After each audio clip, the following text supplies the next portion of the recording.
Good morning everyone, and welcome back to Craft Eccentricity. And today it's an AlinaCraft Let's Make This, and what we're going to make is this. This is the set of 5 stencils. These are layering stencils that I shared with you yesterday in the haul, so we're going to be using those.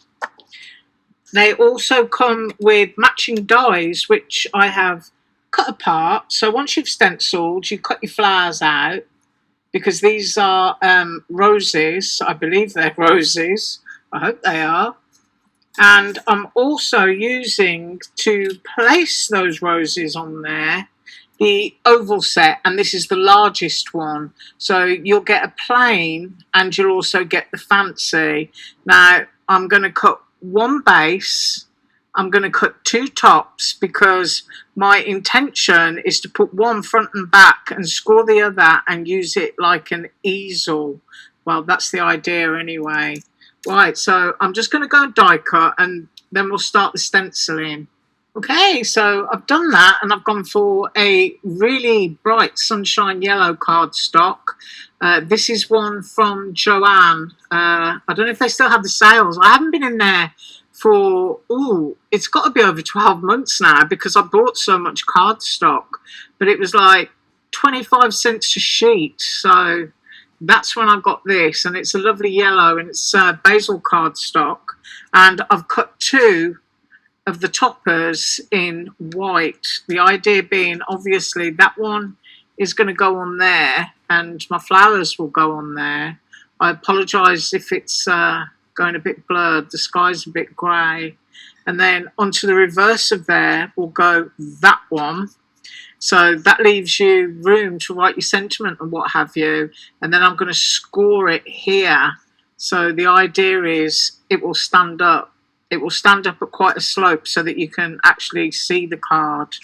And let's hope that works. Right, that's going to be popped up on foam pads on the front, just for a wee bit of dimension. And I'll be using my Dollar Tree foam pads to do that.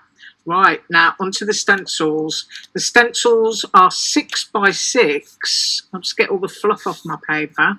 And they are numbered 1 through to 5. And that is the order in which you use them. So you're going to go with the largest space first, and then you will layer them up. Now, I'm only going to use one colour of ink. I'm going to be using mustard seed. And I'm choosing Distress ink because personally I feel that I have more control over the shading as we go through those 5 layers, as opposed to using Oxide, which is a very saturated colour right from the very start. So I've got 2 of my swirly twirly brushes here, which I love, and for the leaves, which are on the side of the stencil here, I'm just going to be using peel paint and then building that up in colour. So those are the 2 shades. We've got mustard seed, peel paint, I've got 2 of my swirly twirlies, I've got my stencils, and I've cut my sheet of cardstock to 6 by 6. This is my Tim Holtz stamp platform. I love this because you can take the lid off, and I've got my one magnet here which is holding that sheet of cardstock down. But if I pick my stencils up, put that into there, I'm hoping I can move it up enough. There you are, so that you can see it. Now you can see I've got my piece of cardstock butted up nicely into the corner. My magnet here is holding it. And now we're going to go down with sheet number 1, and we're going to butt that up into the corner as well, exactly the same as the cardstock. And we're going to use the magnet now, and that will hold both the paper and your stencil down onto the platform. Right, so here goes mustard seed. Try and make space so that you can see, even if it's on the edge. And as I said, it's about building up the colour. So I'm just picking up just ever such a wisp. Can you see that? Of mustard seed. It's barely covering the tip there. I'll put my lids on because my inks go a little bit weird. And I am quite literally stippling it, and it is going to look quite blotchy. I'm going to keep my finger down on that bit. And it may not look as if you're putting any colour down, but you actually are. Now, it doesn't matter if you're darker in some places than others when using stencils like this. It actually enhances them. So I know now that the colour there is totally different to the white cardstock underneath. And I'm going to just lift that up on the corner to show you. You see? It's just barely there, but it is there. Now make sure everything is lined up again. It's so much easier to do this on a stamp platform. Same there. Now these are the green ones, these are the leaves, and I'm going to be doing those last.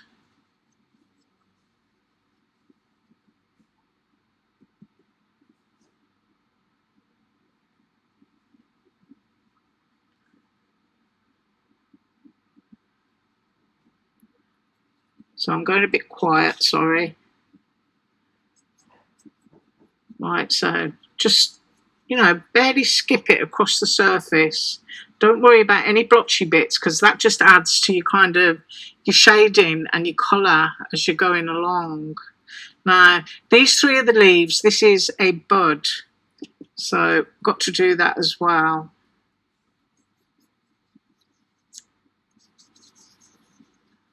And just keep your hand on it.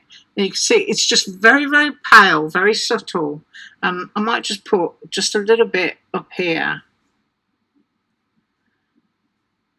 Right, I think that's okay for that.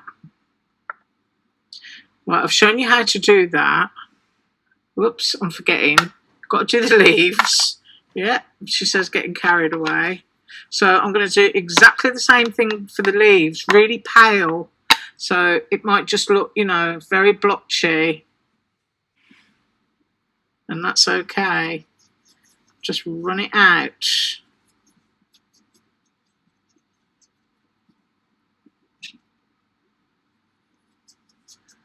And wear it out on your brush.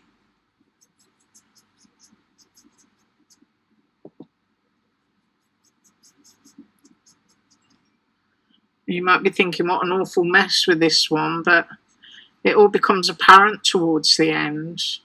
Right, so that is our first layer, and you might think it's an awful mess, but don't think that. Right, now then, take that off. Keep your paper in your corner. You always know that your paper's in the corner, so that's a great thing. And then we're going to go in with stencil number 2. Magnet down again. And back into our mustard seeds, and I'm just going to do the larger one just to show you. I'm picking up a little bit more yellow this time and going into that area, but it's still not the full strength of mustard seed. And I will lift that up and show you how different that is to the paler one below. Get my fingers under. Can you see that? So you start to pick it up now. Right, I'm going to do exactly the same thing, just a little bit of extra yellow, and I'll be right back. Right, so now we've got down layers 1 and 2, which was adding just a little bit extra of exactly the same colours, and now putting down stencil number 3. And I'm going to do exactly the same thing, and I'm going to show you the big flower again and then go off and do the others. So a little bit of extra yellow. We're still not maxing out yet on this mustard seed, so I'm going to pick that up and show you. She says hopefully. There we go. See that? It's starting to build up, and you know, the fact that it was blotchy before, it just doesn't matter. It starts to vanish. Right, I'm going to finish the others exactly the same, and I'll be right back. Right, so now we've got layer 3 completed, and we're going to go down now with layer 4. Exactly the same as we've done the others here. And now we can start to get a little bit stronger with the mustard seed. Popping that into there.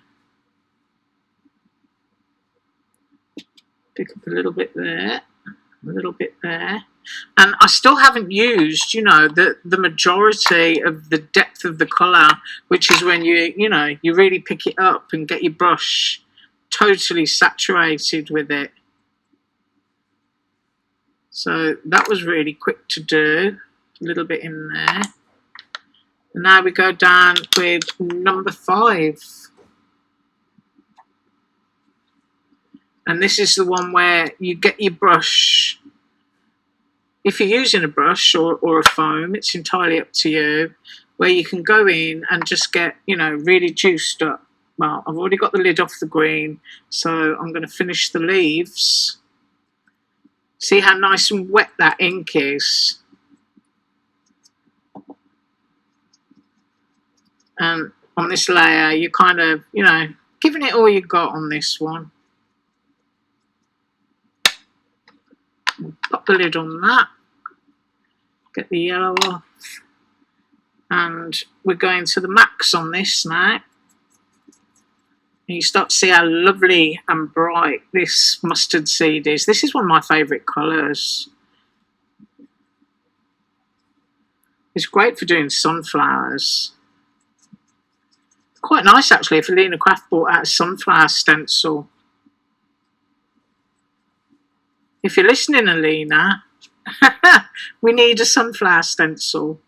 You know, a nice size that fits on cards. And there's plenty of really, really big sunflower stencils. But, you know, we need things that fit onto cards. And put a bit more yellow down in there. And that was our 5th one. So we should see the dramatic change in all of that now when I lift that up. So let's have a peek. Right, there we go. So that was 1 through to 5, and take my bits of fluff off there. And now we've got our dies, and our dies will just position on top. And you'll go and cut them out. If you need to do a ghost, you know, some people need to get another sheet of cards, cut all their dies out and use them as a template so that they get them nice and accurate. But this is basically what you need to do now to be able to cut these. And that's exactly what I'm going to go and do. So I'm going to cut these out and we'll put the card together, and I'm going to be right back.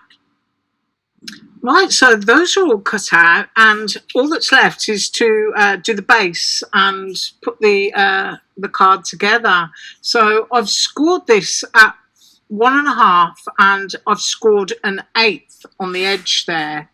Now I'm trying to retrieve my scissors, which are stuck on a magnet, right? And I'm going to cut that edge off because, you know, as I've said previously, if you do this and you've got a curved edge, then your card is going to rock. So I've just taken the edge off there, and I'm going to use glue, and this is going to go onto the back. So I'm going to bend that up slightly. There we go. And we just want to glue onto the largest size of the oval, not the largest size, but the largest side. There we go. And that's going to go onto the back. And now that we can see that we're nowhere near that score line, we can try and place that kind of central, as if you're just putting the topper on. That's basically where you want to go. Now you can lift that to make sure that nothing's squeezed underneath to impede anything else from happening. And as you can see, you know, you've got a lot of space there to stamp a sentiment or write comments or whatever. Now, of course, the thing always is it going to stand up? And even though it's not dry yet, we need to find out. And maybe I do need to let it dry first. Because you know me and my disasters. Let's see if that does it. Yeah, it might be that the leg needs to come out further. No, that isn't actually going to work. I think it needs to be dropped down lower. But otherwise it would work. It's always good to have a disaster first thing in the morning. But that is standing up, but it's at an extreme angle. And I guess, an extreme angle is not bad, like that. That might be a bit too extreme for some. But at least you're able to actually, view the card and see what's going on there. So anyway, that is drying. The glue is where it needs to be. And I'm going to flip it over and do my card topper, which is going on there. And I'm going to just tear off a few Dollar Tree foam pads. And I'm going to stick them on the back. Going all the way around. In fact, I'll pause and come back when I put them on. Right, so they're on and I've peeled all the backs off, and you have to excuse this. This is black marker pen. Right, now I need to get that in the centre, so I'm just standing up for a second to make sure that I'm doing just that. And I think that's it. And while I'm standing, I may as well stay standing, but I'll try really hard not to shout. Now, I think this one really is the star of the show, isn't it? The nice big one. And I'm going to put that in the centre. And it could be that I'm not going to use all of the flowers that I've just done.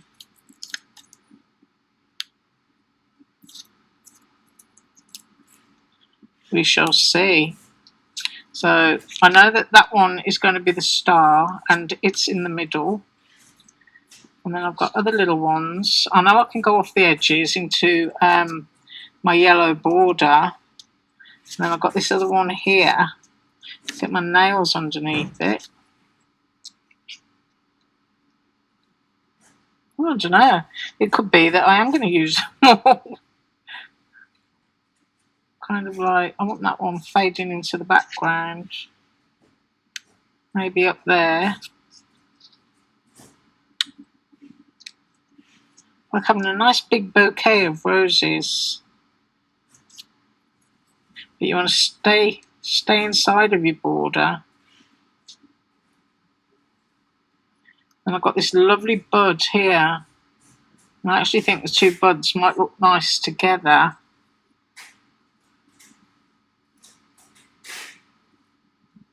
Maybe one there. And then, of course, we've got leaves. So I'm kind of thinking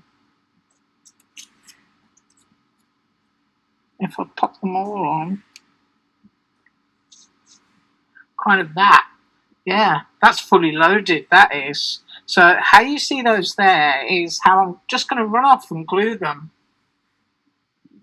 Right, so those are all glued down, and if you watch my videos, you'll know that I just arrange things where I want them, and then I just hold them down with my finger, and I put my needle tip underneath each piece, drop a little blob of glue, and then just press down, and then everything where I've placed it is basically where I've placed it. Now, the only thing missing now, of course, is the star of the show, and I have peeled the backs off there, and I'm kind of thinking if I want it over on an edge slightly. Now, the nice thing about Dollar Tree foam pads is that they're not permanent until you press. So you can just like rest things like that.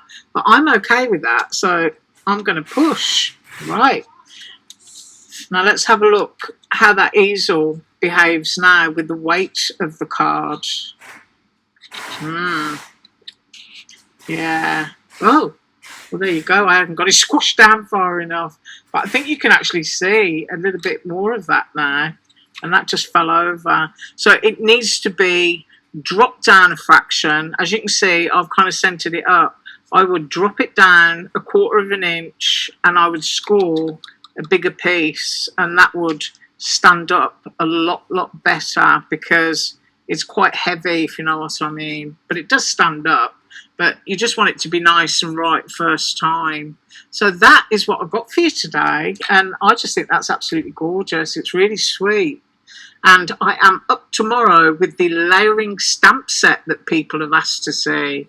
So, as always, thank you so much for watching, and as usual, all links below. Have an absolutely awesome day. Bye.